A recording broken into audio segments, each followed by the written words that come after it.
tulad ng dati, magbibigay pa rin tayo ng quick. Quick comment.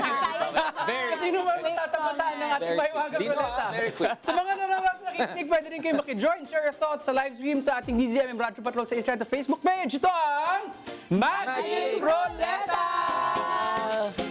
Ang alam. Let's go. It's time! Maikutin ang Magic Ruleta! At dahil na-miss ka namin, Richard, at welcome back. Will you do the honors? Ikaw na. Ngayon lang kita makakasama sa Magic Ruleta. Eto na. Sa With Due Respect Live. First time kayo nagsama. Hindi.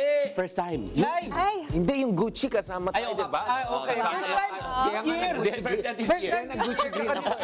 So take it away. Say the magic word. Go Ruleta! Pero Oxford accent yan. Go! New York yan. New York. Queens. Okay, sino yung una? Richard. Sino yan? Ay! Sino to? Ay! Parang dami nangyayari. Dami nangyayari.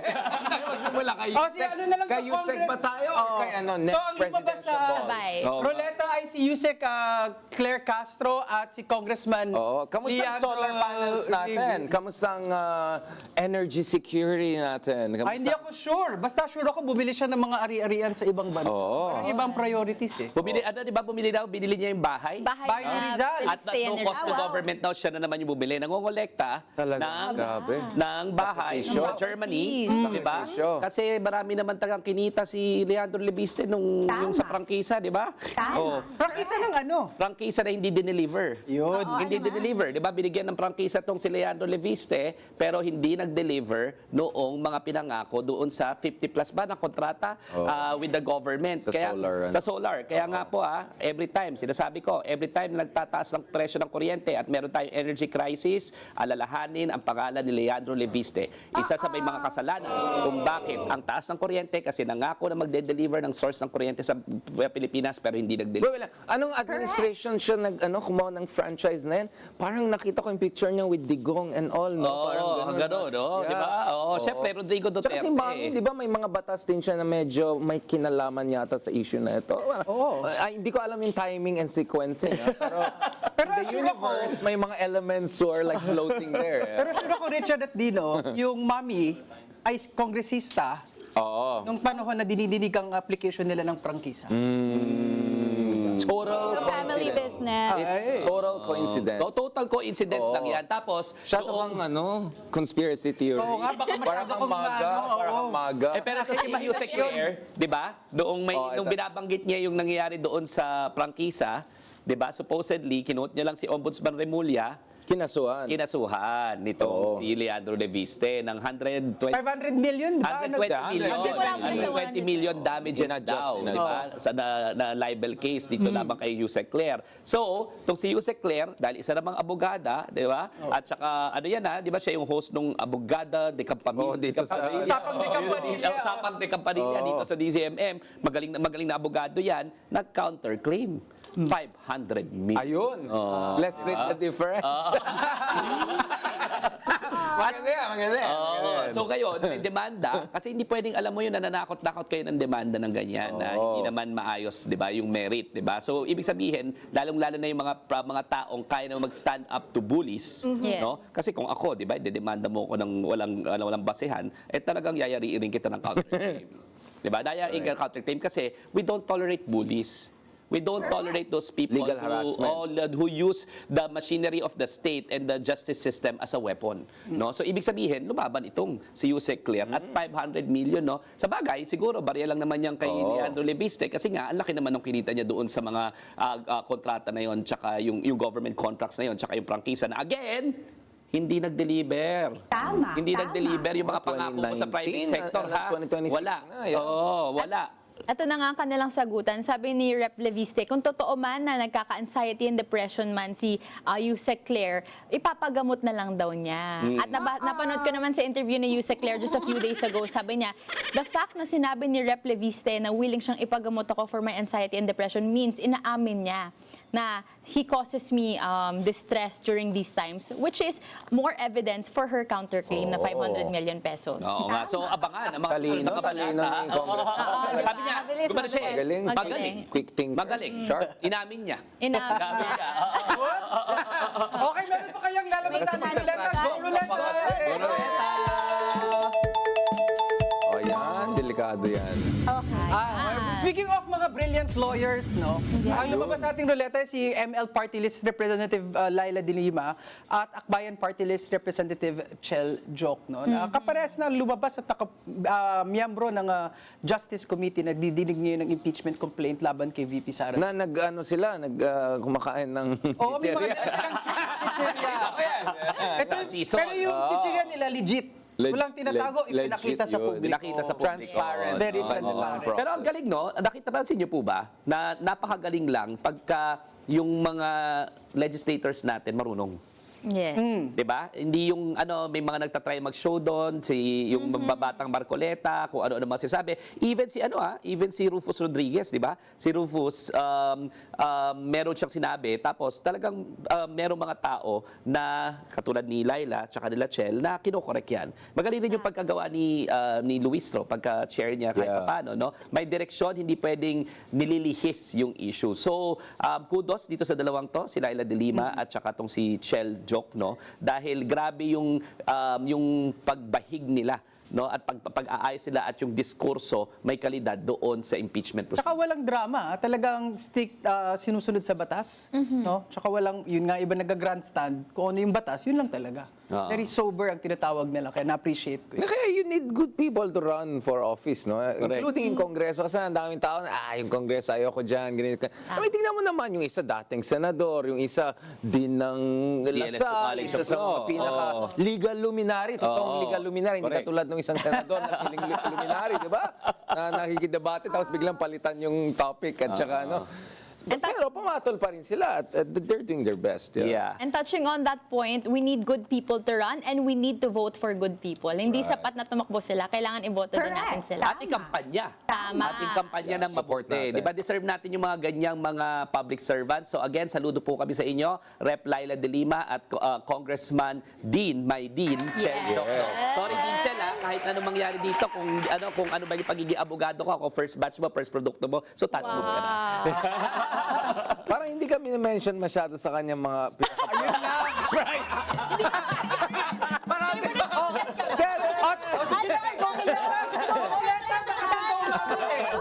Baka I wonder Favorite pala. speaking of, speaking of law deans. Oo, Law deans. Isa rin itong law dean, di ba? Law dean. Si Si Congressman Rufus Rodriguez. Ano naman ba yung bago niya sinabi, kaya bakit siya nasama sa ruleta ngayon, no? So pinapanood natin yung impeachment trial live. Ang sabi nito ni Congressman Rufus Rodriguez, may hinihingi si Chel Joc, no, na congressional custody kay Madriaga dahil nga, di ba, may death threats na, etc. para may secure na bilang bahagi ng impeachment. Ngayon, bilang sinabi ni Congressman Rufus Rodriguez na parang, bakit natin kukunin yan? Isa siyang polluted source. Na kung tinutulan niya ang pagbibigay ng congressional protection kay Ramil Madriaga. Ano sabi ni Laila De Lima? Ang sabi ni Laila De Lima, di ba presume innocent pa yan? Hindi porke may kaso na, automatically guilty. Disqualified Oo, from disqualified na giving kaagad. testimony. These are, unlike yung mga nagtestimonya kay Laila De Lima na convicted felons, si Madriaga hindi convicted, and number one. Number two, bakit may prejudgment na kaagad ng substance ng testimony niya? Wala pa naman. Di ba, dapat pakinggan muna ni Rufus Rodriguez, meron namang opportunity for cross-examination. Itong ginagawa ni Rufus Rodriguez, prejudgment of the content of the testimony, meron pong tamang lugar doon sa impeachment trial yon. Ang ginagawa lang ngayon is pine-preserve yung testimony para nga magkaroon ng oportunidad si Sara Duterte na ma-cross-examine. Ibig sabihin, yung preservation ni Madriaga also benefits Sara Duterte because she will be accorded the chance to cross-examine and to test the credibility of the testimony. No? So, hindi ko maintindihan kung bakit si Rufus Rodriguez, na isang magaling na abogado, alam mo, senior statesman yan, ang grabe yung pagdidepensa niya sa atin sa West Philippine Sea, in fairness to him, hindi ko maintindihan kung bakit. I'm not, was he like that during Duterte? Hindi. Hindi. Madali maging matapang sa West Philippine Sea ngayon. Anong sinasabi ng mga kababayan natin, kaibigan natin, nung time ni Digong na openly sinasabi na maging probinsya tayo ng China? Ikaw, Sabrina, di ba ang tagal mo sa Kongreso? Naabutan mo si Rufus, di ba? Naabutan ko siya. Dati very strong din yan na mag-pronounce ng iba't ibang mga, in a way, very critical yung kanyang mga nagiging posisyon. And dito nakakalito kasi nakikita mo nag-flip-flop. Depende kung sinong nasa posisyon. Depende kung kanino tayo pwedeng makakuha ng benefits. So hindi lang intellectual disappointment itoong si Rufus Rodriguez when it comes to this matter, no? Parang yung prinsipyo rin, pasensya ka na, Congressman Rufus, no? Parang hindi rin very something to be proud of. Bamboo. Oh, bamboo. Flip-flop no? The wind We expect blows, more from you kasi ang balita ko, isa kang student leader sa UP College of Law. Yun. In fact, kinampanya ka pa nga yung batch nung nanay ko, pati na nanay ko, na tumatakbo ko ang student council president, no? So I'm expecting more from you because you're a byproduct of the premier state university. Pero unfortunately, ang nangyayari sa iyo pa-sway-sway ka depende sa politics, no? Hindi ganyan ang gusto naming leader, no? Sana wag ganyan at sana tumindig tayo dun sa tama, lalong-lalo na pagdating kay Sara Duterte, hindi kung ano lang convenient. Tama. Okay. Okay. Sa madagdag, go ruleta! Go Roleta!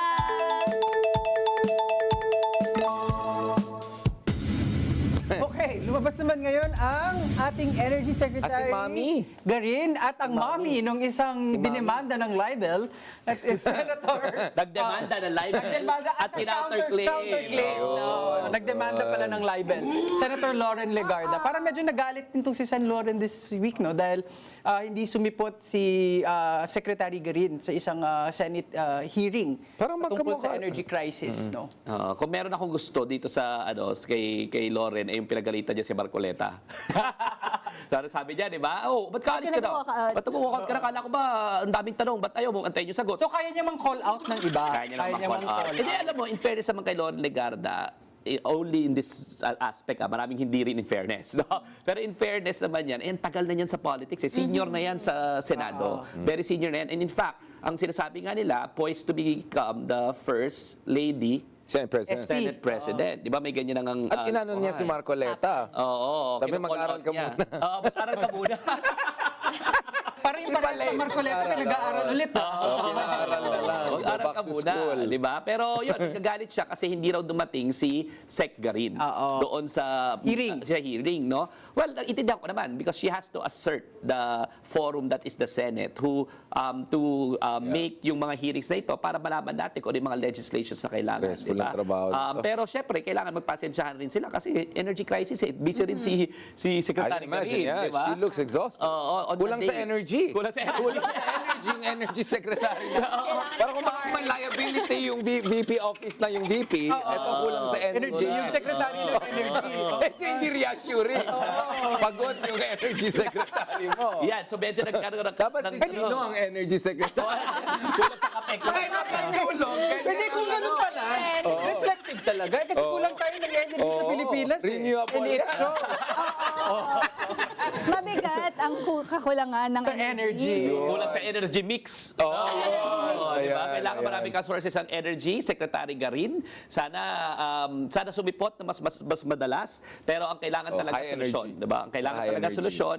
And kay Senator Lauren Legarda, okay naman na maging stricto. No? Pero siguro intindihin rin natin yung executive branch of government at this point in time at maasa kami na makakahanap rin ng solusyon ang Senado, ang Kongreso para matulungan ng executive. It's really a very tough situation right now. Hindi natin 100%. alam kung paano yung solusyon dyan. Pero sana matuto tayo at hindi na muling maulit itong ganitong klaseng Right. crisis. No? Next na tayo. Okay, Next. sige, take it away. Richard? Go, Isa pa rin walang energy. Wala energy. Mababalik yung energy. Ba't wala tayong Oh, energy? speaking of, ito may bagong energy. Ay! Ayan. Na tinayo Very ni green. Patreng Green energy.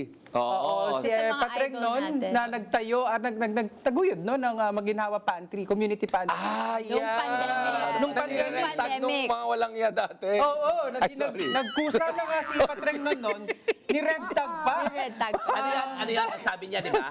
Magbigay ng kaya, kumuha ng kailangan. Parang gano'n. Bigay ayon sa kakayahan, kuha ayon sa pangangailangan. Very Karl Marx. Very Karl Marx. Kaya Tapos, Yes. after that, no, na-inspire ang buong Pilipinas, Pilipinas. komunidad, mahigit 1,000 community pantries. 100%, Diba? Nagsimula lang sa isang flicker of good Inspire. act, no? An initiative. And then ngayon, na may energy crisis tayo, nagbabalik si Patreng Nong at ang kanyang network ng community pantries para Right. tumulong naman dun sa mga bawat super, yung mga naapektuhan nitong crisis na ito. So, saludo kami sa iyo, Patreng. Thank you, Yes. Kaibigan Patreng. nating Patreng, napakagaling niyan. At kahit na tinakot-takot yan, imagine mo dati, Exactly. di red tag pa. Correct. Di ba? Sinundan-sundan pa, tinakot pa, tumutulong na nga lang. Sana ngayon sana ngayon mukhang hindi naman siya. Mukhang hindi naman. Hindi naman, medyo hindi naman kasing gawain ng administrasyon na ito na i-red tag yung mga tumutulong, no? At saka yung mga nagkakaroon ng initiative at saka yung mga aktivista. Medyo lang sinasabi ko kasi marami rin tayo naging kliyente, no, na nagsasuffer pa rin sa red tag, no, Right. from the military and from the security sector. Sana hindi na natin maging tradisyon yan o maging gawain sa security sector, no. Pero yan si Patreng yung talaga isa sa mga hinahanga nating humble na youth leader kasi she keeps saying na wala siyang ownership sa community pantry dahil ito ay isang idea lang din na kinuha niya mula sa ibang bansa. At dito nga sabi niya kahit sino pwede magtayo ng community pantry kahit di magpaalam sa kanya. Correct. So siya nga isa sa mga Gen Zenial na ating hinahangaan. So thank you, Patreng. Kaya Dino, Tapos, hindi, dagdag ko lang. Yes. Saglit lang. Go! Okay. Eto, kanina nagsasabi tayo, ang hirap makakuha ng ayuda sa panahon ng krisis. Pero kay Patreng at sa mga tao na nagsaset up ng community pantry, walang dili-daling eto agad. Tama. Kumuha ang lahat ng nangangailangan. So sa akin, pwede bang ma-inspire din ng ating mga government officials at Yes. nag-aayos ng mga listahan para sa ayuda, listahan ng mga taong nangangailangan? Kasi effortless sa taong bayan, pero ba't sa inyo? Ready to go Nalilito dapat. tayo. Nakita niyo ba yung doon sa dagdag ko lang bago tayo pumunta sa susunod na na sa ruleta. Nakita niyo ba yung nagdikit yung driver sa likuran nung papel sa kanyang pasada tapos sinabi niya na yung pag di kung mo pwede yung kaya. dagdagan Oo. yung pamasahe ninyo dahil hindi pa nagtataas ng pamasahe, gawin yung 20 pesos. Kung kaya lang, pwede. Yeah. Pero kung wala rin kayo pang sakay, isasakay ko kayo ng libre. Wow. No? Alam mo, mababait talaga yung mga Bayanihan Pilipino. talaga. Bayanihan talaga, no? oo. Ang pinaka-importante, para magkaroon ng bayanihan, may malasakitan tayo, hindi tayo pag-away-awayin na ginagawa ng mga politiko. They are dividing us as a nation kasi wini-weaponize tayo against each other. At ang pinaka-importante, para mag-cooperate din yung tao, dahil mabait naman ang mga Pilipino, meron namang malasakit, yung tinatawag nating tiwala. Yeah. Kaya nga, kay Patreng Social capital. Oo, social capital. Kay Patreng ang dami nag-donate. Wala namang mga ISO yan, wala namang audit yan, di ba? Pero ang dami nag-donate. Why? Mataas ang kredibilidad. Marami nag-donate sa Office of the Vice President before, pero hindi nila dire-diretso Office of the Vice President just for technical reasons. Dire-diretso nila doon sa mga ibang foundations, sa partner Angat ng Buhay. ng Angat Buhay or yung sa Kaya Natin, di ba? Correct. Pero yung OVP, ang totoong may kredibilidad ng mga oras na yun at willing yung private sector. Anong bottom line? Ang bottom line is, laging natin isipin, mabait ang mga Pilipino, may malasakit ang mga Pilipino, huwag tayong pumayag na paghiwa-hiwalayin tayo, let's not allow them to divide us as a nation, at kung may tiwala ang mga Pilipino doon sa mga institusyon, we can move forward as one country away from this crisis. Correct. Correct. Okay, At so dahil move on dyan, tayo sa Carlo. next. Go Roleta! Speaking of, Sino yan? Hi. Senator Kiko Pangilinan and Senator Bam Aquino. Kiko ba? Bakit ba, Ina, bakit ba sila ngayon headline? Ang dami kasing bangayan sa Senado, 'di ba? Pero may Right. dalawa tayong mga senador na nagsasabing kailangan ng suporta para sa small, micro at medium scale enterprises na si Senador Bam Aquino at of course si Senador Kiko Pangilinan nagsasabing kailangan ng suporta ang ating mga magsasaka Yes. lalo na sa panahon ng krisis na ito. May GC kaming mga maliliit na mga negosyante sa Maginhawa. No? Meron kaming Maginhawa Food Community. Ang pinaproblema na namin sa araw-araw ay hanggang kailan tayo may LPG? Tumaas na ng ilang porsyento ang presyo ng mga raw materials. correct. No? So, namumroblema at the same time, gaano kalaki ang binaba ng inyong sales? Dahil syempre, mahirap ang buhay ngayon, kumukonti ang kain ng mga tao sa labas. So, damang-dama na ng mga maliliit na negosyante Correct. ang impact nitong energy crisis na to. Pero parang, wala naman kami problema sa binibigyan ng ayuda dahil tama naman. Pero parang medyo nananahimik at napapag-iwanan na naman yung MSMEs na isang malaking bahagi ng ekonomiya ng Pilipinas. Tsaka tandaan natin, MSMEs, mga employers yan. Exactly. Ibig sabihin, hindi pwedeng magsara yung mga yan. So, kailangan ng wage funding, kailangan ng tax breaks, Tax breaks. at kailangan din ng ayuda dyan para maitawid, para mabuhay. Kung hindi, magsasara. Diba, ang dami nagsara na mga negosyo nung pandemya dahil kulang rin sa suporta sa MSMEs. Sana hindi maulit ito. Kailangan tutukan rin ng gobyerno yan. Pati yung mga magsasaka. Sabi ni Tama. Senator Kiko Pangilinan, bakit? Diba? Tandaan natin ang taas raw ng cost ng fertilizer. Kasi yung fertilizer, merong petroleum component yan. Diba? At saka syempre, lahat ng mga input input cost niyan, yung pagbabiyahe, 'di ba? Lahat 'yan may pamasahe. Correct. Pagbabiyahe nila yung mga sayote nila from Baguio to Manila, ang taas ng pamasahe, ang taas ng presyo ng petrolyo. So importante rin na may bridge funding. So hindi lang yung mga super, kailangan tulungan natin yung mga super, kailangan tulungan natin yung mga nagko-commute, pero importante rin na wag nating kalimutan yung cascading effect sa ekonomiya nitong pagtaas ng presyo ng petrolyo at ano yung mga pinaka-vulnerable at kasama dyan ng MSMEs at saka yung ating mga magsasaka. Tsaka similar dun sa kanina minention natin sa Kongreso na meron tayong mga leaders na katulad nila Dean Jokno and swerte din tayo na may ganito tayong mga senador. Kasi alam natin si Bam back in the day, social entrepreneurship talaga yung kanyang shtick, di ba? And he won international awards for that. Kay Kiko naman, di ba? Hindi lang naman dagat, pati mga agrikultura, lahat ng mga bagay na yan. Kumbaga, may authority sila in a sense, no? Naintindihan nila yung detalye ng mga issues, alam nila yung mga concern ng mga sektor. So, hindi lang sila nagpapakyut. Alam mo, authentic tong mga tao na to when they make interventions on that issue. Kaya, Less we're in performative. safe hands. Exactly. Talagang alam mo yung mga tao na to, they're authorities on those issues. Oo. So happy naman tayo, pero ang sabi nga ni Richard, maswerte pa rin tayo. Actually, dapat hindi tayo maswerte lang, di ba? Dapat talaga bumoto tayo, hindi natin daanin sa swerte na meron sa 2, 3 na tsamba, katulad na nila na panalo natin. Dapat, di ba? Hindi Nalagugulat swerte. pa tayo. Dapat Oh my God, nakapasok sila. Oh my God, Salamat. swerte natin. Parang kinakabahan ako sa ruleta.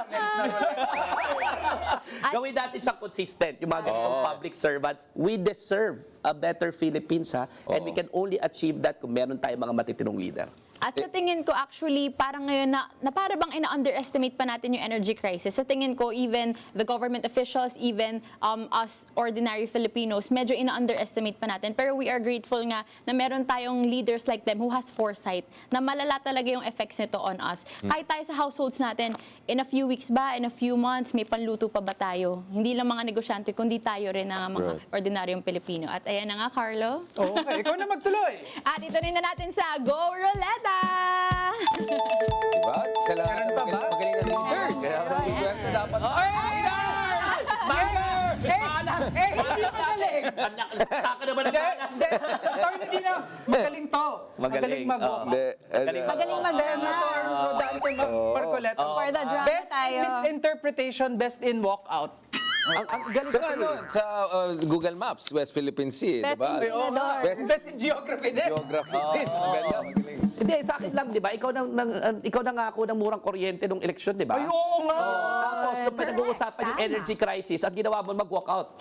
You know, it's easy for people to make performances, dramatic theatrics, no? Ang mahirap ay i-confront yung totoong usapan. Hindi ko maintindihan kung sinasabi mo, may malaki tayong problema sa enerhiya, na-disappoint ka dun sa sagot ng executive, pero magwo-walk out ka? Anong naiambag ng pagwo-walk out mo sa paggawa ng polisiya?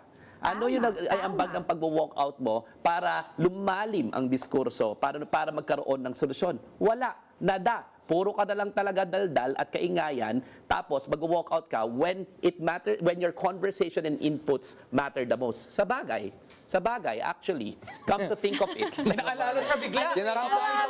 Sa sarili. Come to think of it, ha? Ito na. Buti na lang pala nag-walk out ka kasi wala ka namang ambag.